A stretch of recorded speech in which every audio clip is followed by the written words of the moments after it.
Assalamualaikum warahmatullahi wabarakatuh. Perkenalkan, nama saya Rizky Ramadan dengan NIM A501-24031. Saya dari Universitas Tadulako, Fakultas FKIP dan Program Studi Bimbingan dan Konseling.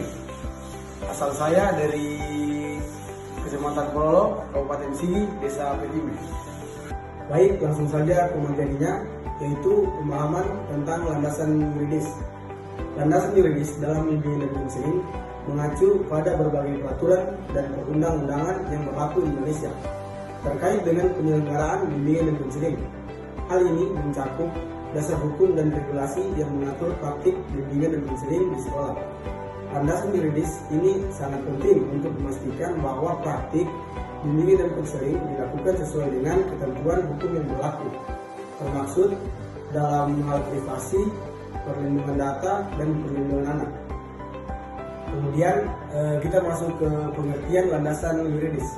Landasan yuridis dalam bimbingan dan konseling adalah dasar hukum dan regulasi yang berlaku dalam bimbingan dan konseling di sekolah. Hal ini termaksud perundang-undangan dan peraturan yang diterapkan pada sekolah dan guru BK. Jadi pada intinya landasan yuridis ini ia berpatokan atau berpondasikan pada dasar-dasar atau peraturan-peraturan dan norma-norma yang ada di sekolah dan diterapkan oleh sekolah dan guru BK. Baik, selanjutnya ada pemahaman landasan yuridis terkait pedoman Indonesia, yaitu Pancasila. Pemahaman landasan yuridis terkait Pancasila sangat penting untuk memahami dan menjadi dasar pelaksanaan pendidikan Pancasila di Indonesia. Landasan ini adalah peraturan perundang-undangan yang menjadi dasar pelaksanaan pendidikan Pancasila dan secara resmi menjadi dasar negara sejak dimasukkannya rumusan Pancasila dalam pembukaan Undang-Undang Dasar 1945. Baik, jadi simpelnya saja pemahaman landasan yuridis ini ia sangat penting untuk menjadi dasar pelaksanaan pendidikan Indonesia. Kemudian ia menjadi dasar perundang-undangan untuk pelaksanaan pendidikan.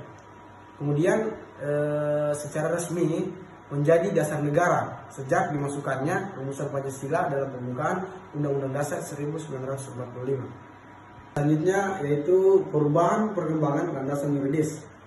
Landasan yuridis mengacu pada aspek hukum dalam suatu sistem.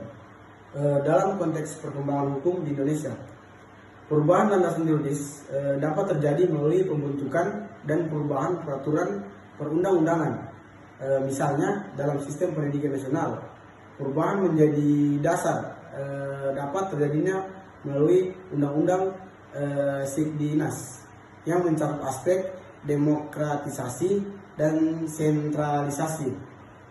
Jadi perubahan perkembangan landasan yuridis ini adalah sebuah perubahan yang tergantung pada perubahan atau peraturan perundang-undangan yang ada di Indonesia.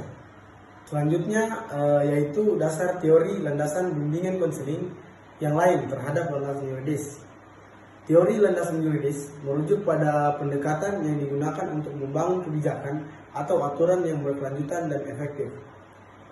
Jadi di sini selain landasan yuridis ada dua perspektif yang sering digunakan dalam membangun kebijakan atau aturan yang berkelanjutan dan efektif, yaitu landasan filosofi dan landasan sosiologi.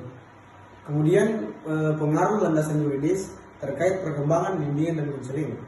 Landasan yuridis memiliki pengaruh yang signifikan terkait dengan perkembangan bimbingan dan konseling. Landasan yuridis meliputi aspek psikologis, sosial budaya, inteks, dan globalisasi.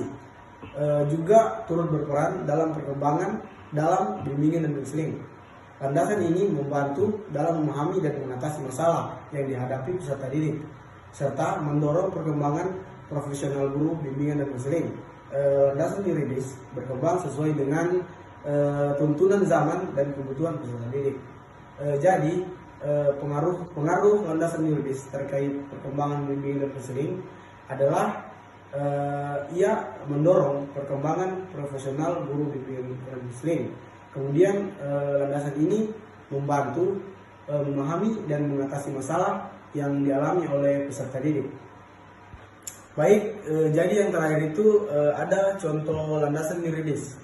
Contohnya yaitu terkait dalam bimbingan dan konseling adalah Undang-Undang Nomor 20 Tahun 2005 tentang Sistem Pendidikan Nasional, yaitu pada pasal 31 ayat 1 serta berbagai peraturan perundang-undangan lain yang mengatur tentang penyelenggaraan bimbingan dan konseling di Indonesia.